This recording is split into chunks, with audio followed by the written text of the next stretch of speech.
बहुत कुछ कहना है मुझे। कितने बरस आए बीत गए, कुछ कहा ही नहीं। क्षण आए चले गए, एक के बाद एक तूफान आए, मन कंठ में घुट गए।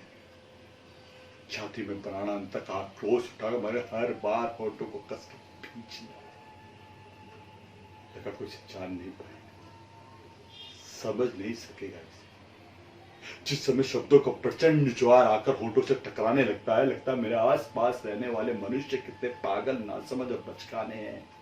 सभी, वो भी जो नित्यांत अपने हैं। दिल करता है मैं जी भर के हंसू, बस हंसती रहूं। तब मन फूट फूट के रोने लगता है। इतना रोता है कि लगता है कि फट जाए तो अच्छा हो। जिंदगी सारहीन लगती, मगर प्राण नहीं चलते।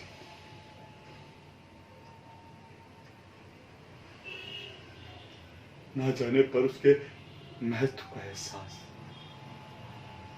तब सब कुछ नया और अनोखा लगता है। आकाश, बादल, पंछी, किसी सूखे तरु की धीरे से झांकती हुई टहनी, खिड़की में हिलता हुआ पर्दा, चारों ओर फैली हुई नीरवता, दूर कहीं से आती है स्पष्ट आवाजें, हॉस्पिटल की दवाइयों की भभक, तब ये सब भी जिंदगी के रस से परिपूर्ण लगता है जिंदगी चौकड़ी भरकर मेरे लिए गीत गा रही। कितना ज्यादा था आत्महत्या की असफलता का आनंद, जीवित रहने की वेदना से कहीं ज्यादा। जीवन को व्यर्थ जान के फेंकने लगोगे तभी उसके महत्व का एहसास होगा। मजा है ना, संजो के रखो तो फेंक देने की इच्छा, और फेंक दो तो बचा लेने का सुख। कुछ भी संपूर्ण नहीं। जीवन ऐसा है, जीवन वैसा है, जीवन अमुक है, जीवन तमुक है, जीवन चिंदी चिंदी होकर बिखरता हुआ ग्रंथ है। जीवन यानी विश्वासघात, जीवन यानी प्रताड़ना, जीवन यानी नशा, जीवन यानी आवारागर्दी, जीवन यानी कुछ ऐसा जो कुछ नहीं है, और जीवन यानी कुछ ऐसा जो सब कुछ है। मिलॉर्ड, जीवन एक भयंकर हस्ती है, इसे फांसी पर लटका देना चाहिए। जीवन जीवन मरती, इसकी पड़ताल करके से नौकरी से निकाल देना चाहिए। मैं पूछती हूं क्यों, आखिर क्यों? अपने काम में कोई कोर कसर की है मैंने, अपने प्राण देकर अपने बच्चे को बनाया है। मैं जानती थी आदमी बहुत क्रूर हो सकता है, अपने सगे संबंधी भी इसे जानने समझने की जहमत नहीं उठाएंगे। जीवन का एकमात्र सत्य है ये शरीर, अब इसे इनकार करे तो करे, मगर यही सत्य सर्वमान्य है।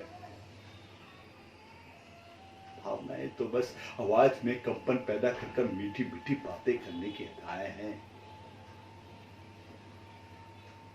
मैं देख रही थी,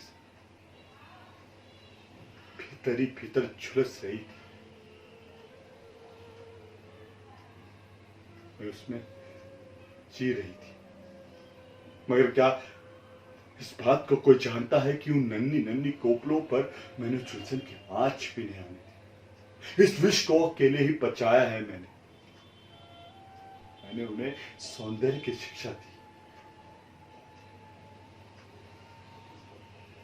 मन में उठती हुई हिचकियों को दबाकर बेतासा हंसाया है मैंने उन्हें। मन की निराशा को छिपाकर उन्हें आशावादी बनाया है मैंने। आखिर ऐसा कौन सा गुनाह है जिसके लिए तुम मेरी इकलौती खुशी, मेरी नौकरी मुझसे छीन रहे हो?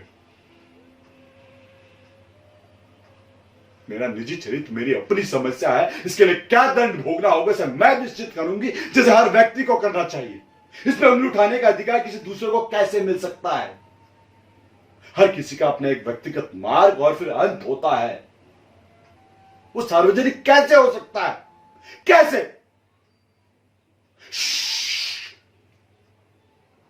एकदम चुप, साइलेंस,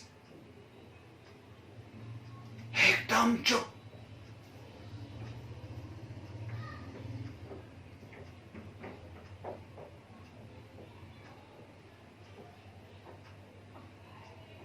जानते हो बच्चों, जानते हो ये लोग कौन है? ये 20वीं शताब्दी के सुसंस्कृत मानवों के अवशेष हैं। देखो इन्हें, देखो कितने जंगली लग रहे हैं। होठों पे किसी पीटी औपचारिक बातें और अंदर अंदर विकृत वासनाएं।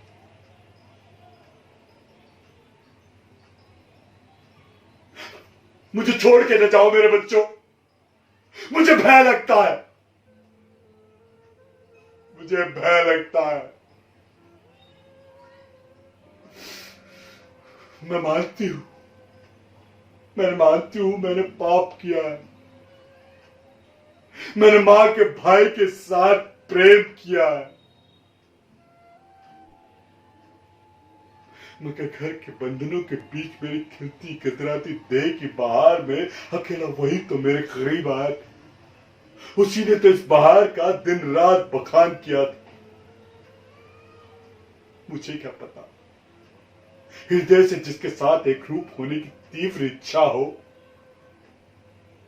जिसके संसर्ग मात्र से ही जीवन सार्थक लगता हो, अगर वो मां का भाई है तो सब कुछ पाप में बदल जाएगा। अरे कुल 14 साल की थी मैं, पाप क्या होता जानती भी नहीं थी। मां की सौगंध, मैंने विवाह के लिए जिद की सिर्फ इसलिए कि औरों की तरह एक सुखी ग्रस्त जीवन की कल्पना मेरे अंदर भी थी। औरों के साथ साथ मेरी मां ने भी मेरा विरोध किया और मेरा पुरुष दुम दबाकर भाग गया।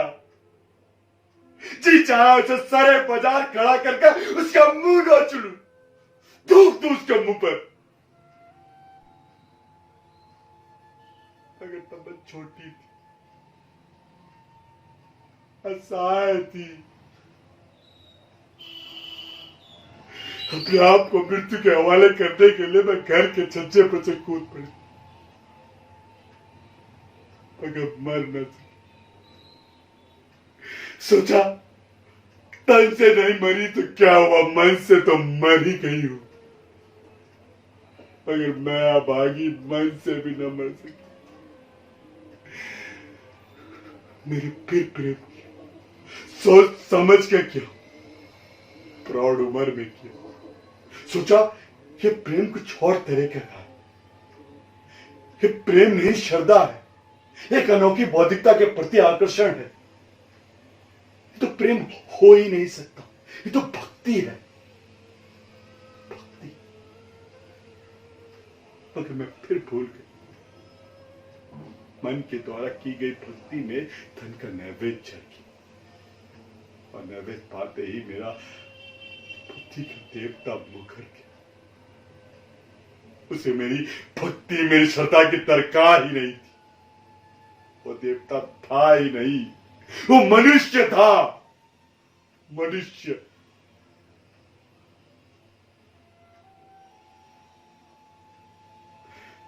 फिर यही शरीर, यही सारा अनर्थ कराता है। मुझे इससे घृणा है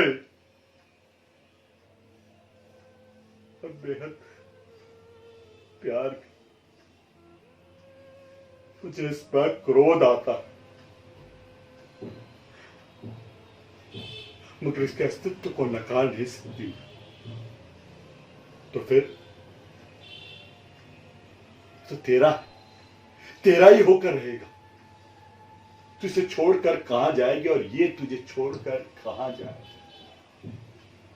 कृतज्ञ मत बन।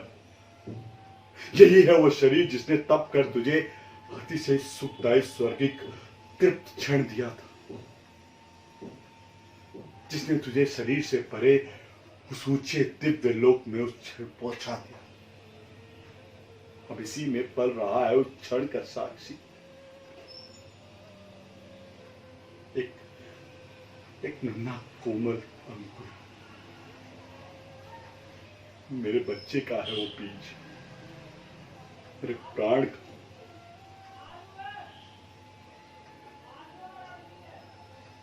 कल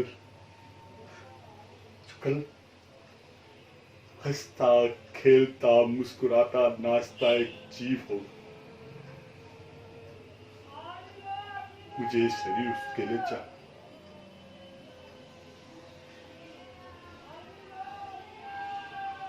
ये शरीर मुझे चाहिए, सचमुच चाहिए। उसे उसे मां चाहिए, पिता का हकदार है वो। उसे घर संरक्षण चाहिए, उसे प्रतिष्ठा चाहिए।